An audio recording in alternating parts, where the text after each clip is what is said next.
It's one small step for man, one giant leap for mankind. Columbia, this is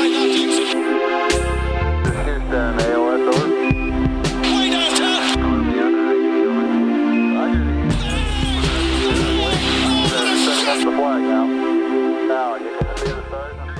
Hello, folks, and welcome to the TKW Podcast. I am Matt Spendley, and I'm joined today by Anthony Corbo. What's going on, people?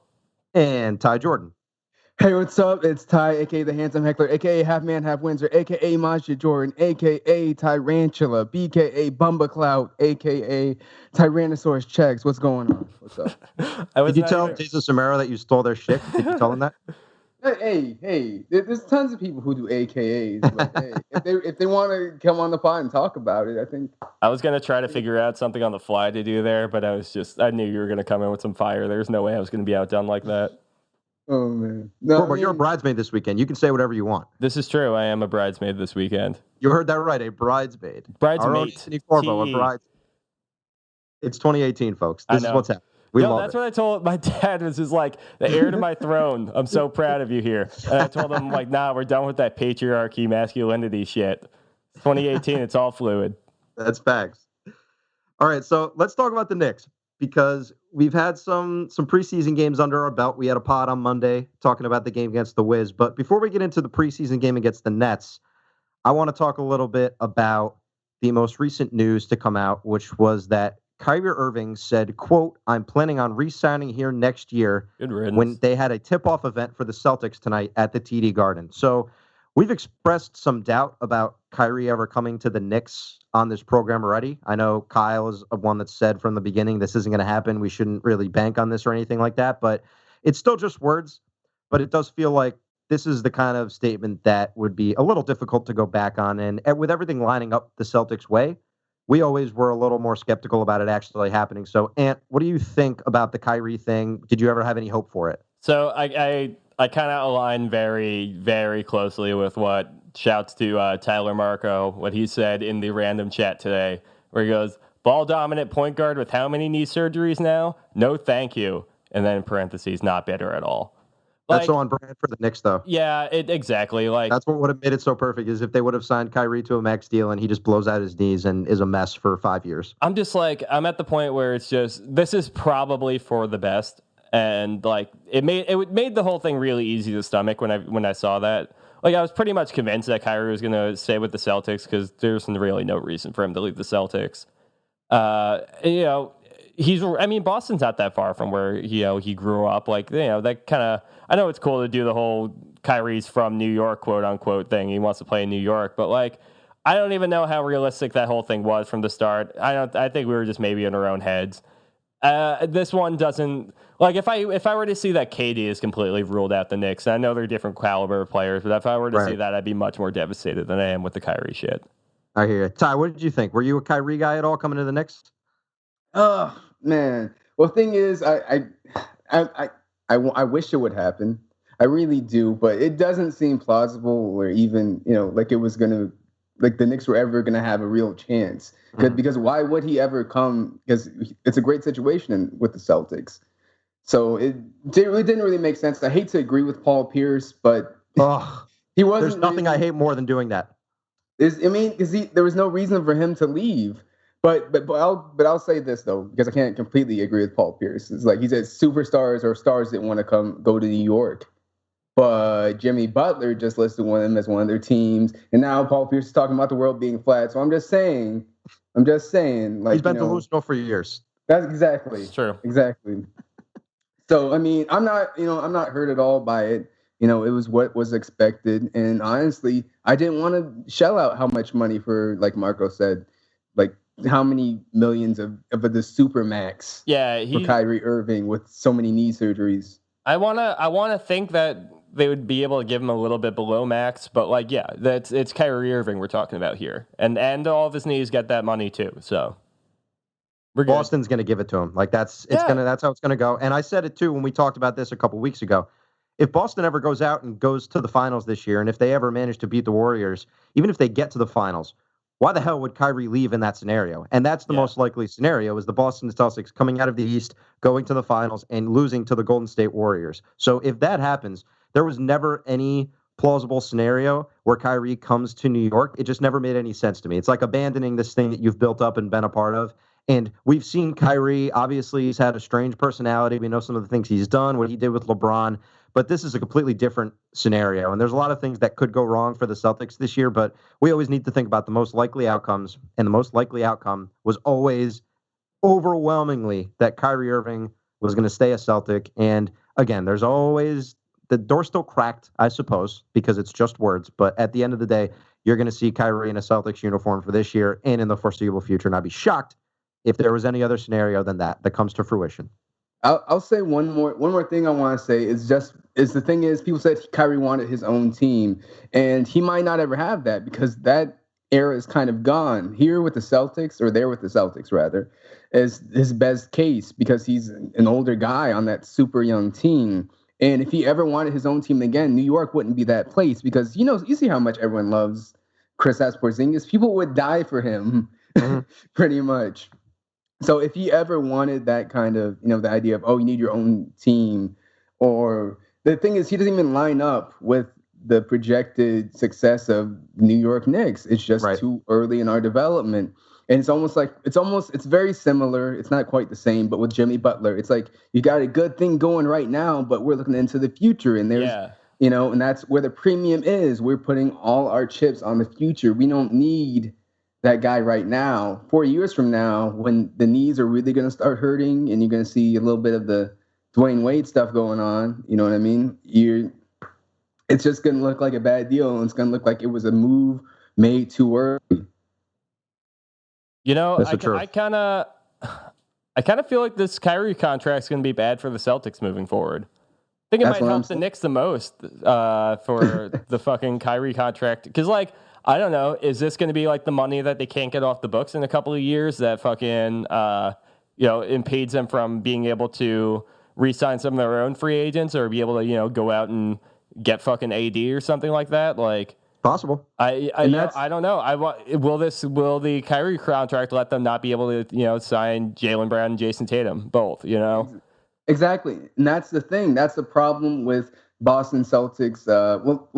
They just kind of ran into this with the trade with the Nets and all that. That was a very, opportune time to make that trade. They took advantage. And they did. Philadelphia with the process. And the thing is, if you make bank, if you hit, Philadelphia had some misses. They obviously did. But the thing is, you can't pay all of these guys. All of these guys are going to want to get paid. Not everyone is going to want to take the $15, $20 million. That's still like a huge sum of money. But if they could go and, hey, maybe they do have to tough it out in Sacramento for, 3 or 4 years. But I mean, $50 million checks are, there's some pretty nice tissue paper. To cry on. It's hitting the bank account one way or the other, no matter where you are. Crying all the way to the bank. I think exactly. That's what Liberace said. Yeah. God is still it pains me to say, but God bless fucking Danny Ainge, dude. The fact that he can pull off that kind of shit. Well, that's the unreal. Thing. He just these things just fall in his lap, and he just knows exactly to execute them. He's just sure, I'll trick Philadelphia into letting us draft the best player in the draft and giving them this player that's just never going to work. Holy shit! Can you imagine if the expectations for Markelle Fultz right now, they were higher than Jason Tatum at some point? Do you think there'll ever be a point where Markelle Fultz's expectations are where Jason Tatum even is this year? I'm buying all the Fultz stocks, so probably not, but I still believe in Fultz as a player.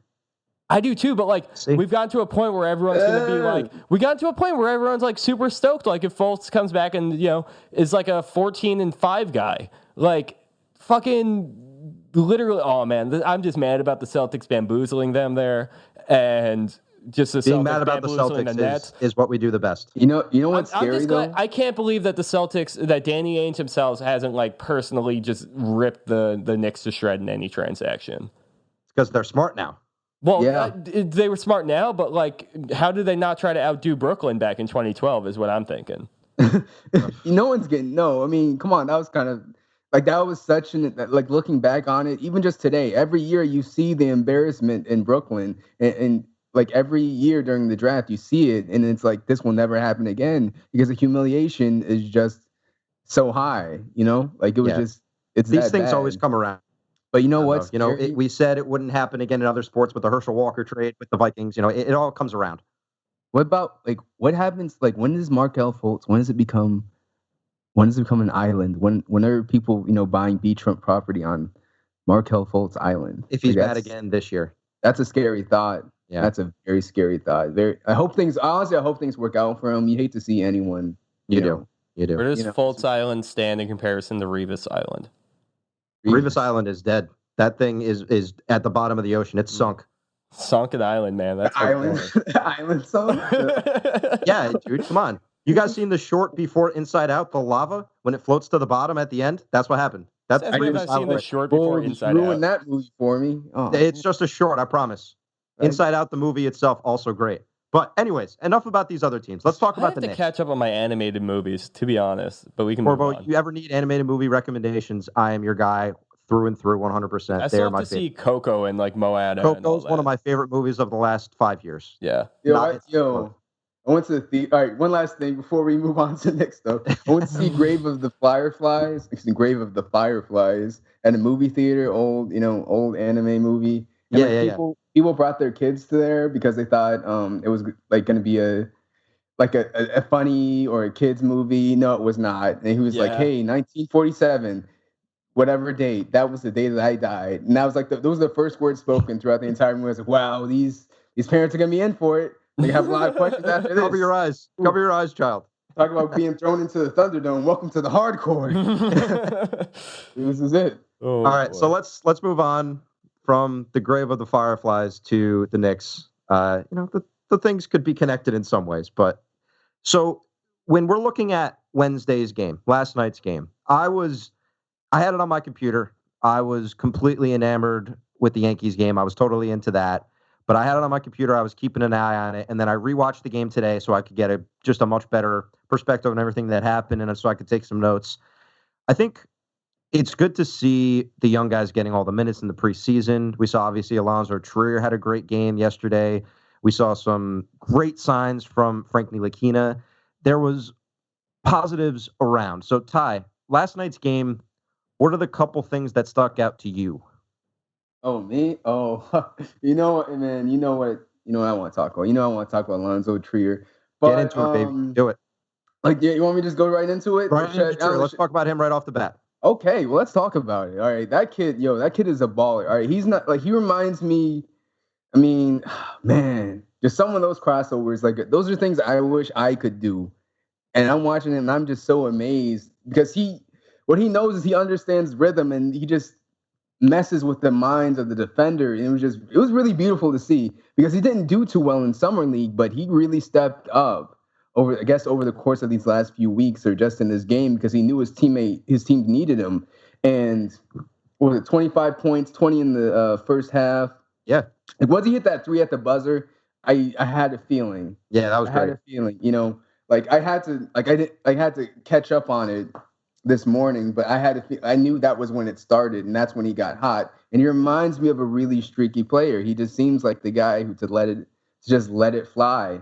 And I can really understand he could be a really great story in this game because having those 3 years at the University of Arizona, the suspension, and going undrafted when he could have been, arguably he should have been drafted.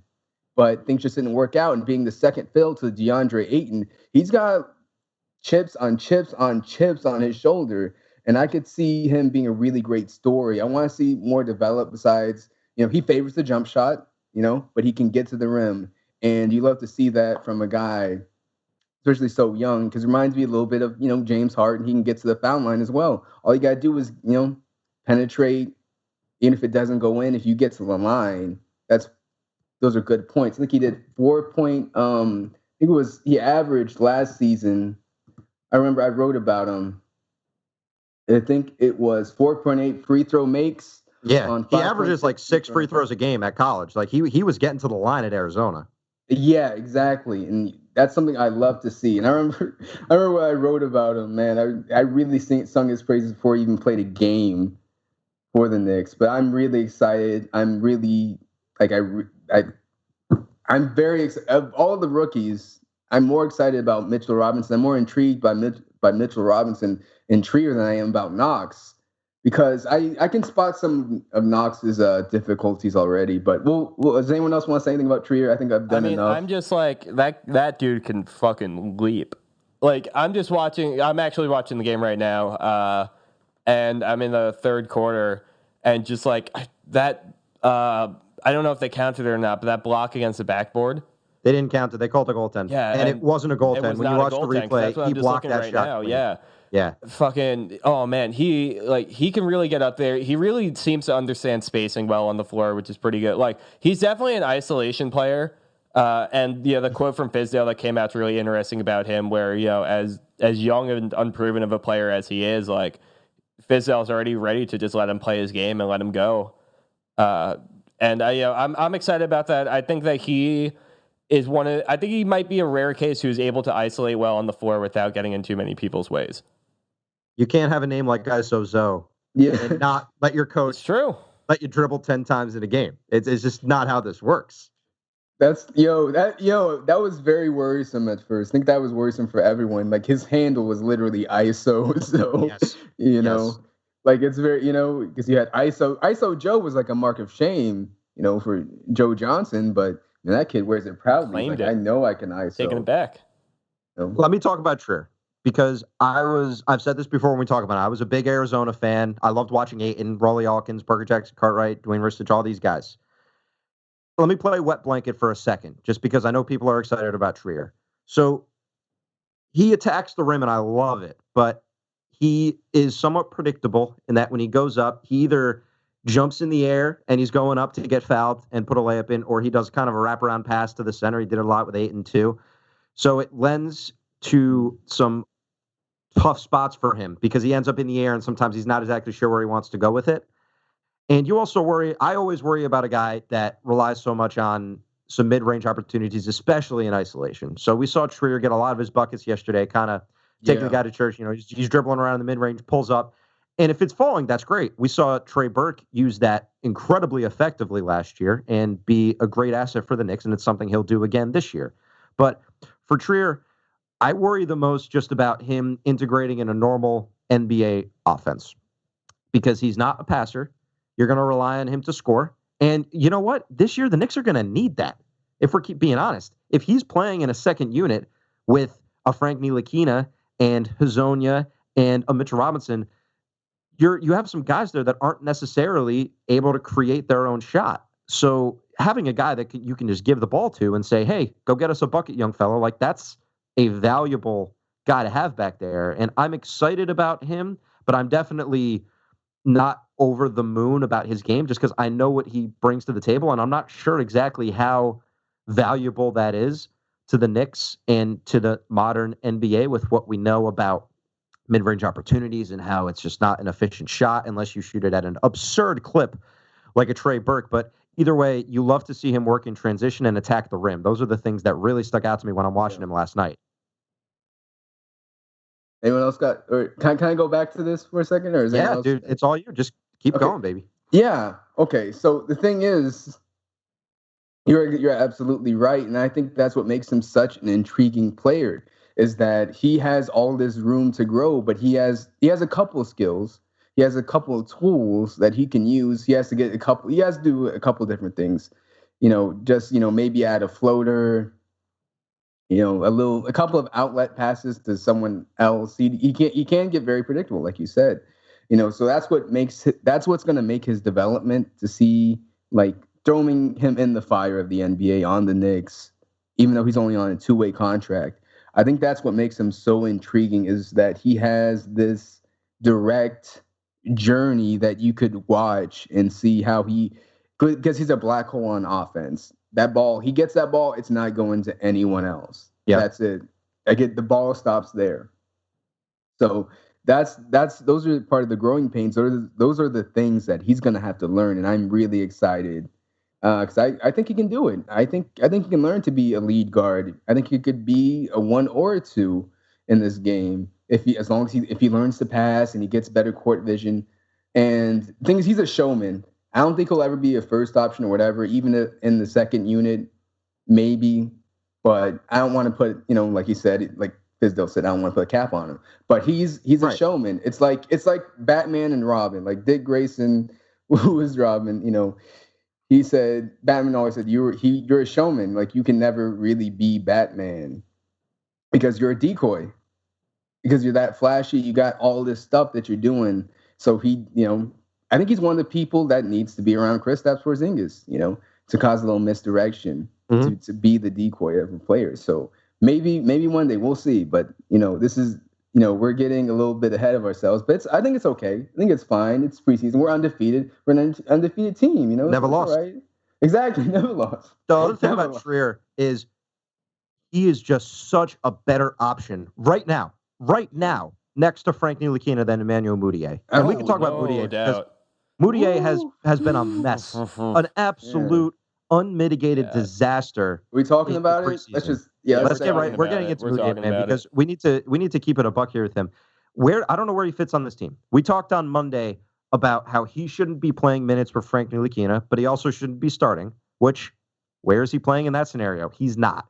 And now when you have a guy like Trier, who Fizdale in the front office clearly seemed to like. Fizdale has been talking him up. He's saying, I'm going to give this guy, Ty, you mentioned it, opportunities. I'm going to let him get his dribbles. I thought, little side note, it was great how they had the bit about Fizdale talking about him getting chased down blocks, and then he had a chase down block in the game. Mm-hmm. That was fantastic. And just a testament to, right, it's a testament to Fizdale understanding what his player skills are, and also Trier being able to do that on the court, which is it's a great sight to see. But either way, with Emmanuel Mudiay, you struggle to see where he gets these minutes on this team, where we could see anything beneficial from him. And I think we see it on Twitter.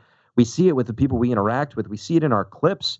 What is he doing that should give this front office and coaching staff any hope that he can ever be a good player? I really think he's like just Fizdale's pet project.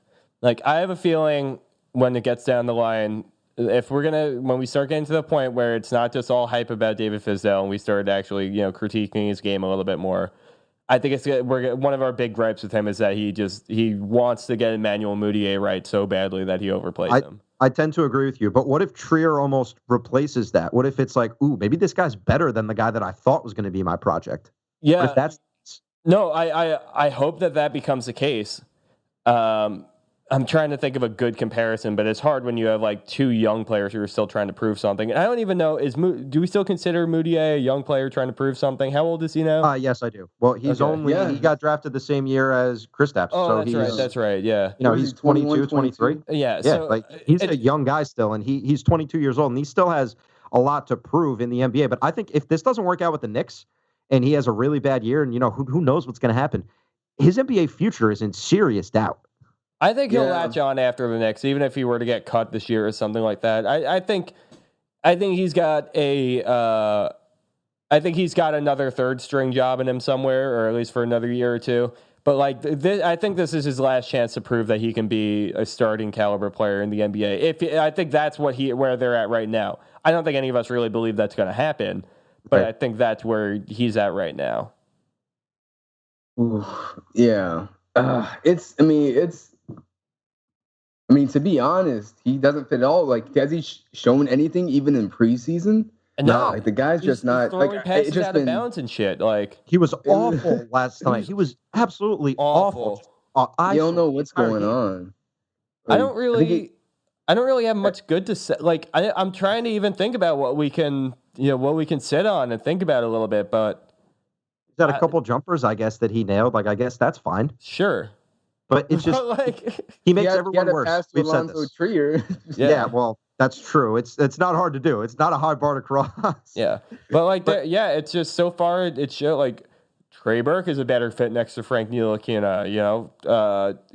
Mudiay is not. Trier's been better. Has Trier and Ntilikina played very many minutes so far together? Well, they've been working with a Mudiay, Trier, Ntilikina. Yeah, that was kind of lineup. Right after, it's which is strange. Like it's just not. It's a tough lineup to make it work. That's worrisome. That's very. I mean, I guess they're trying to get Frank at the 3, but that was. Ooh, Yeah, I man. mean, I think they're trying to get their guys minutes too. I think they just want to give these guys an opportunity to sort it out. Also, like you want to give these guys an opportunity to play different roles, be a different kind of player, and they want to make sure that Trier gets his minutes too. I think so. That's why they'll go with that lineup because he's not exactly going to play with the starters, but. Yeah, I'm interested to see how they handle this guard rotation because if Trier ends up signing an NBA deal, all of a sudden that's another guy you're throwing into the mix. And we've talked a lot about, they even had a spot about it last night, about Ntilikina, Mudiay, and Burke, about how they're competing for the starting point guard position, about how they're helping each other through the process. So if you throw another guy in that mix that's going to need minutes, you're going to have, Fizdale's going to have his work cut out for him. And I'm excited to see how he goes about handling that. The thing is, I don't know if it's much of a Fizdale problem, but it's something that the front office might need to, level with themselves about because they might need to just, waive some players. They just might need to get rid of some guys and just eat that salary just to make room for some minimum contracts. I really do think Mudiay is going to be out. I don't think he'll be out, but he should be. I don't think he will, but he should be. I think he'll get some minutes at the beginning of the season. But because you think about it, like we're not even talking about Tim Hardaway Jr. and Courtney Lee here, who are fighting for minutes at the 2 all the same. That's you're going to play. What is this? What are we talking about here? We're going to play 6 guards. We're going to play fucking 7 guards, however many it is. Like exactly. It's just not going to happen. And I just think it's going to come to a point where. You got to play Lee and Hardaway. You can't just stash those 2 on the bench. They're going to want minutes, and they have rightfully earned them. It's going to come down to Mudiay. It's going to come down to Burke. It's going to come down to Ntilikina, and I think Trier's going to really push his way in there. And that's at that point. Dotson, don't forget Dotson. Yeah, and Dotson's in there. His position may be kind of versatile. Dotson's playing every minute at the 3 this year. There's no way he's getting into the 2. That's okay. That's fine. That's all right because I think. The kid never got a real shot last season. They owe it to him to at least play him. Like he's showing in flashes that he can actually do something. Like even the end of these games. Yeah, he had 8 points in 8 minutes last night. He really seems to be like even from his rookie year, he seemed to have a good veteran composure about him. Well, he's got the jumper. That's his best asset. He's got the jumper, but he can also play low minutes, which is good. Yeah, and he's played an alarmingly low amount of minutes so far, which makes me wonder if the front office has any sort of plan for him in the future, if they think that he's a part of this and if you think he's shown any promise, because he hasn't played much at all in the first couple preseason games, and I'd like to see him a little more out there. We don't need to see as much of some of the guys that they've been throwing out here. Like, I don't think we need... let me put it this way. Kevin Knox played almost 30 minutes in the first game. I don't know if he needs to play 30 minutes in a preseason game. Maybe we can allot some of those minutes other places. There's a lot of different ways that you can make this work. But I think Dotson should get more of an opportunity. He's got to knock down his threes, or else, to me, I don't know exactly what else he's bringing to the table. He's a good rebounder. He provides that at his position. Mm-hmm. But his asset is shooting, which the Knicks can always use more of. And, to me, Dotson is somebody, if it comes down to it this season, Dotson's a guy who can play 10 minutes a night, in my opinion. He's a guy who's capable of playing 10 minutes a night and being able to get a shot off and being able to score those buckets. Trier, I feel like, isn't going to be productive unless he gets at least 15 minutes. I can see where you're going with that. I think that's kind of the difference in the 2 players. It's like you're saying, Trier is going to be a streak player, no doubt. Dotson is a little less streaky, in my opinion. Just the way that they're game. He's kind of a 2-way guy, you know. I could trust him to defend in some stretches, but Trier, he's not that big of a guy. He got beat in summer league, which that worried me. I was like, what do you that's just ugly and gross. But he had a chase down block, so there you go. It's all good. And he had that's all that matters. That block from behind. Last night too, so he had technically he would have 2 blocks. He should.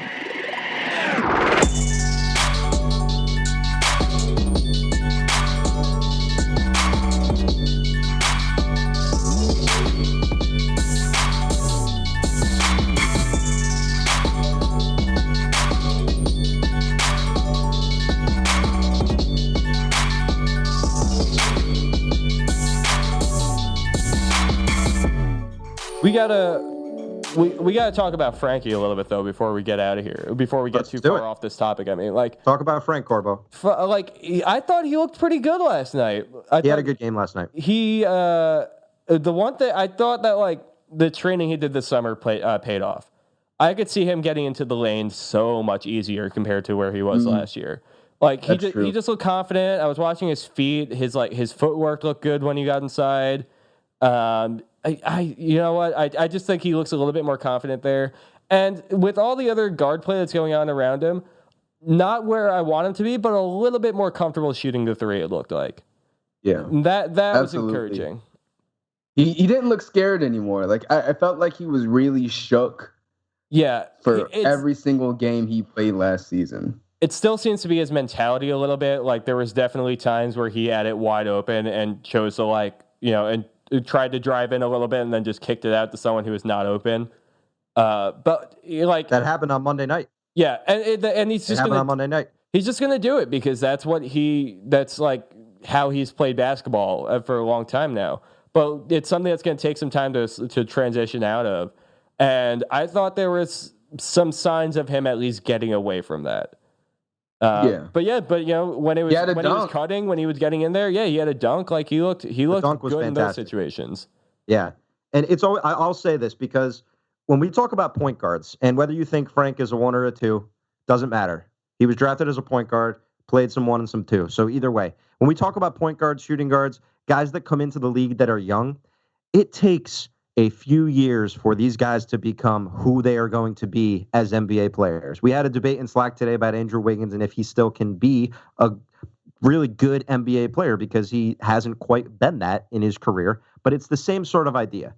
John Wall didn't make an All-NBA team until his 6th or 7th season in the league. And no one's saying Frank Ntilikina is going to be an All-NBA player. But the point is, these guys need to go through the trials and tribulations of the NBA to discover who they are. And Frank is also one of the youngest players in the league last year. So you're looking at a guy that came from the French league, that is young, that already is a top-notch defender at his position.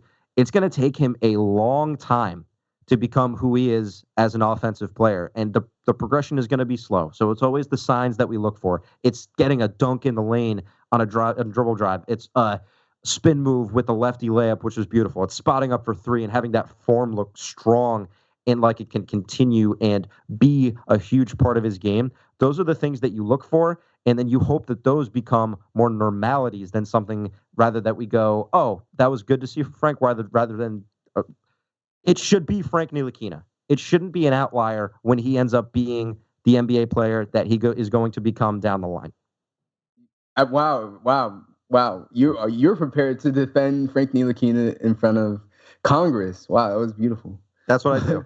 I think that's what all Knicks fans do. It's kind of wild. I got to say, It is a little wild how much people love Frank for someone that really wasn't great as a rookie in terms of just his overall impact on the game, because he is pretty much adored by the vast majority of Knicks fans. There's plenty of people out there that aren't big fans of his, but it's kind of funny to see a guy that wasn't a great rookie end up catching on so hard with a fan base that is notoriously hands-off. And maybe it's just because we're so eager to want someone to love. It's like we haven't had someone in so long, and Porzingis was this just amazing experience, and we want that again. It was like a hangover. Exactly. Yeah. We did it the year before, and we hadn't done it for so long that we really were going to buy into that pick, whoever it was. Frank did a ton off the court, too, to like make himself very lovable in all of our hearts. A good point. He's got a good personality. Yeah, we all want him to succeed. The LeBron James beef definitely helped. Oh, yes. Oh, that was awesome. Did he even get booed on draft night?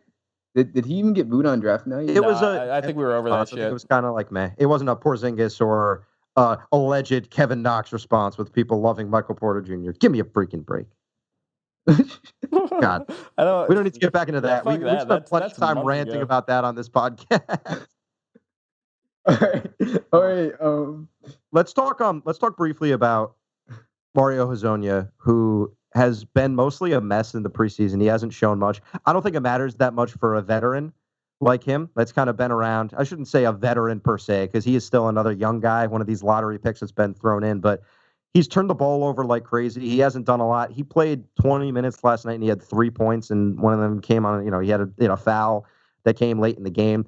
I'm a little concerned just because I would have liked to see him come out the gates hot, but I still think he's a guy that they can rely on to come off the bench as a scorer, but I don't think there's any chance he ends up starting. I think his role will be that on this team.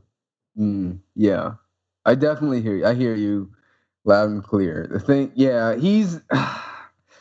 But I like that he tried a little more defensively. I think he's giving a lot of effort in areas that he's just not known for. You see him with a couple of squats, at the ball, trying a little bit, being a little crafty.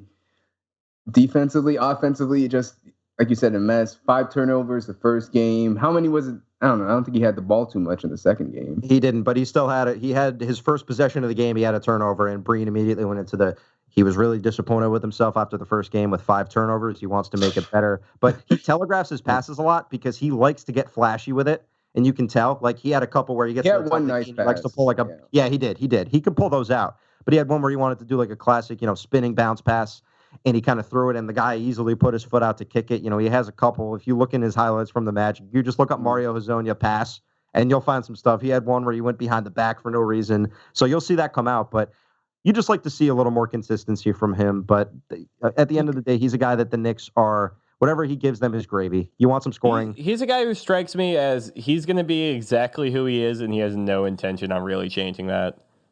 Yes. I'm pretty sure he's pretty much set in the kind of player he is. It's just like, what quality can he give you out of that player? I will say right now, I don't think him and Tim Hardaway Jr. should play many minutes together because that would just be. Imagine a lineup. Imagine like a Trier, like a Ntilikina, Trier, Hardaway, Hezonia, Robinson lineup or something crazy like that. Like it's just the amount of things that could go crazy in that kind of lineup is hilarious. But that being said, I don't think those guys will play that many minutes together. So we'll see. I'll say this positive thing about Hezonia. Maybe I should have said something positive about Mudiay too, but no, we don't allow that. I tried. we looked for everything. We looked at every nook and cranny. Because these are people, and they don't want to hear that about their careers and stuff. But maybe as the season goes on, because it's still preseason, and the offense really isn't set yet. But if it's a movement, if it's a ball heavy, if it's a spacing heavy ball movement space, get up and down the court offense, I think he could benefit from that a lot because, sometimes if he can penetrate on a fast break, maybe he'll need that outlet pass to the 3-point line to get the trailing big and Cornet, or maybe one day Porzingis. And that's how the Knicks are playing. The Knicks are playing in transition. They've played fast in the preseason. They've made an effort to push the ball once they get a defensive rebound every single time. Fizdale's said it over and over again. He wants his guards and forwards to be pushing that basketball up the court. Can we move off the guards real quick and go to big men since you were just brought up Cornet? And I one thing that really struck me... I will spend any time necessary to talk about Luke Cornet. I always want to make that clear. He always gets my time. Here's what's really interesting to me. I just love Luke Cornet. I feel like, what? You know what? It's one of those loves. It's an ironic love. And then it turns into something that you legitimately care for. I think it's funny that his first game with the Raptors, he had one of the great debuts of a big man in Knicks history. It's hilarious. Yeah. And then since then, I just like the guy. He seems like a nice guy. And he's got a funny face. And he's just adorable. He seems like an all right dude. I don't know about adorable. I don't think I've gone adorable with him, but he seems like an all right dude. He's got a great family. All right. I'm sure they're all that's the thing. I think that's the thing is you're a man of real familial values. Those of you that know me know what I mean when I say he's got a great family. He's got a great family. All right. Yeah. That's all I'm going to say. Yeah, I understand exactly what you mean. You're a man of great family value. That's exactly what I am, Corbo. But the one thing that actually was interesting to me on this game was Enes Kanter playing as many minutes as he did. Kanter was in there, especially last night. He was in there in the third, and then he had a 20, I don't know, 20 something 22 points and 20 rebounds too. He had to get his threes up, man. He had to get those shots up. Yes, I have a piece coming out about that tomorrow, by the way. So be on the lookout for that about Enes Kanter shooting threes. Yep. Yeah, it's good. I thought it was interesting because especially I noticed him playing a lot with the young guards we were just talking about, a lot with second unit guys, and we didn't really see too much of Luke Cornet out there.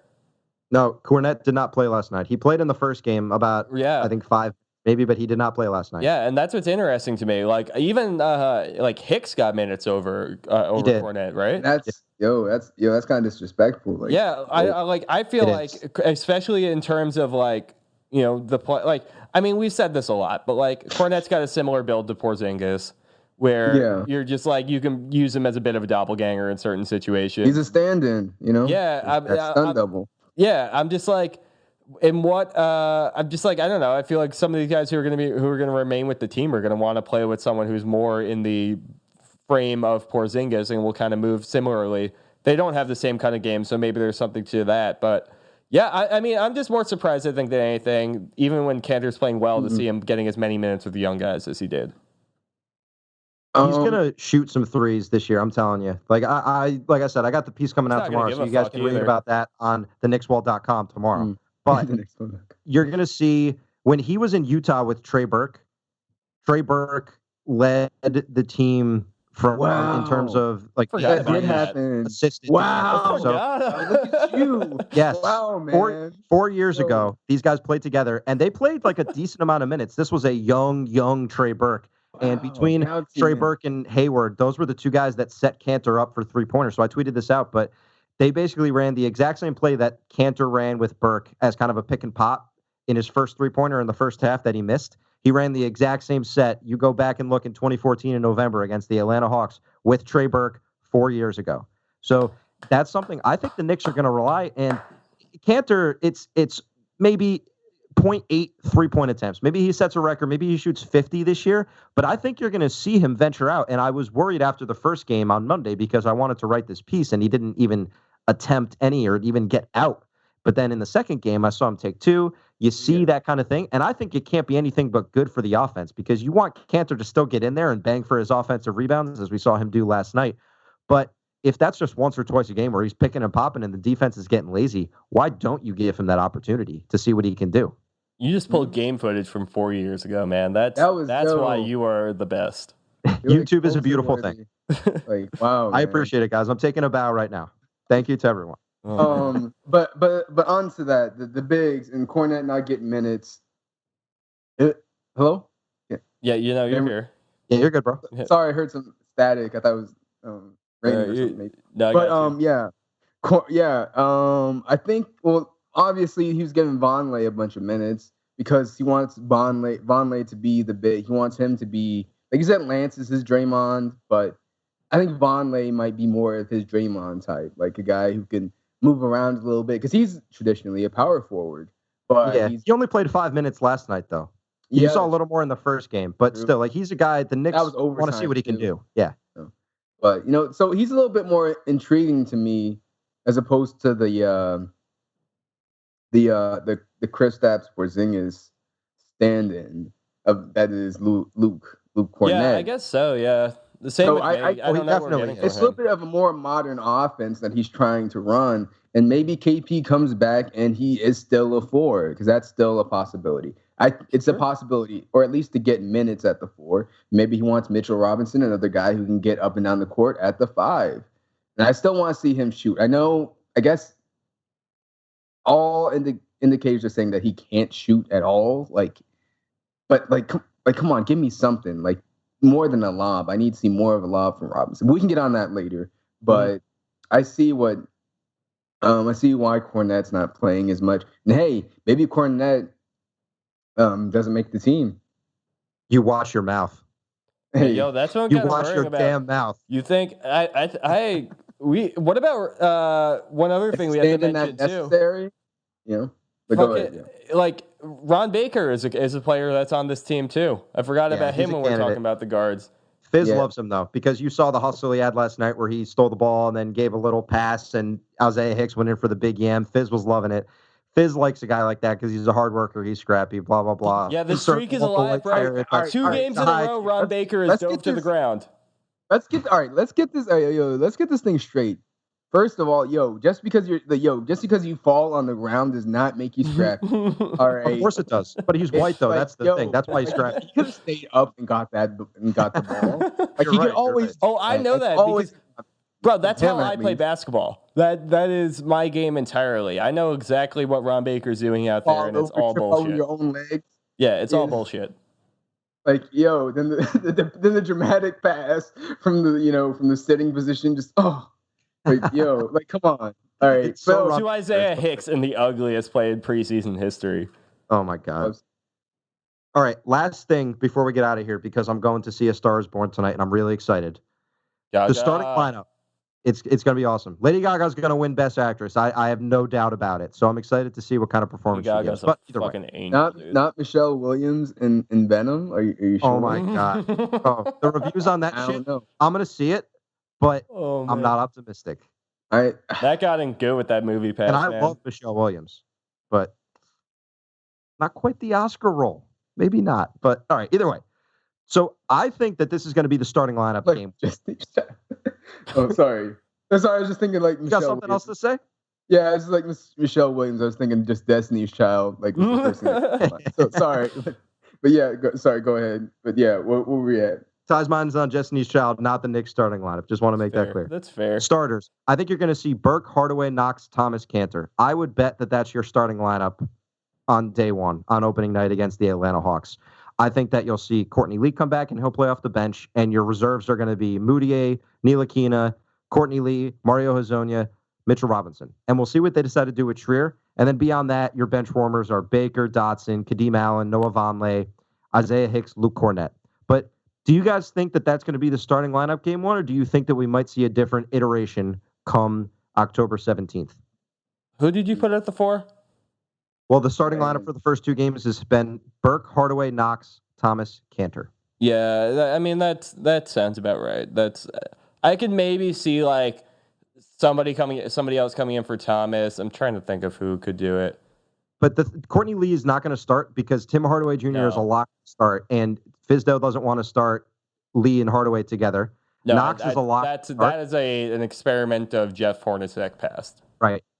Knox is a lock to start in my eyes. So Hardaway, me Knox, Kanter are already locks, and Hezonia hasn't done much to prove that he should start. And Fizdale loves Thomas's veteran presence. So the only question left to me is Burke or Ntilikina. And either one is fine with me. I think I've advocated more for Ntilikina just because I don't want Ntilikina exposed to the disease that is Emmanuel Mudiay. But depending on what they decide to do with him, Burke, Ntilikina, they're interchangeable. As long as they're both getting minutes, I'm okay with it. So either way, I think that's your starting lineup game one. Fizdale can say these guys have to earn it, blah, blah, blah. It's all coach speak to me. That's going to be your lineup game. I'm pretty sure Burke is in there. I think that the 4 is a little bit more up in the air. Who else can start? I mean, I do think that Hezonia could get it. I'd be shocked. I'm not feeling hopeful about Cornett. He would have been my other pick to put there. No way. But doubt that's happening. I think Lance Thomas is the best pick. I'm just going to stick with it. Ty, what do you think? Yeah. Well, I think you're about spot on. I mean, it seems the most obvious. I mean, it's what we had the last two games. And the thing is about Frank or Trey, I don't think it really matters. I think they're going to be averaging the minutes that they're going to average throughout the season. I don't think that's going to change a lot. But my thing is, one more time on Mudiay. Am I wrong for wanting Kadeem Allen over Mudiay? Because, Kadeem Allen will probably just defer. He'll be a league minimum player, and he'll just Fizdale just say, hey, defer to Frank Ntilikina. That's all you need to do. Just defer to Ntilikina. You're not wrong, because we know that Emmanuel Mudiay sucks. We're 99% sure that Kadeem Allen sucks. They still got players Kadeem to Allen, cut, dude. Yeah, they do. Yeah, Kadeem Allen was all defense, G League all defense. 2018. He was. He's a stout guy. He's a strong guard. Hey, So I mean, as long as just stay, just defer.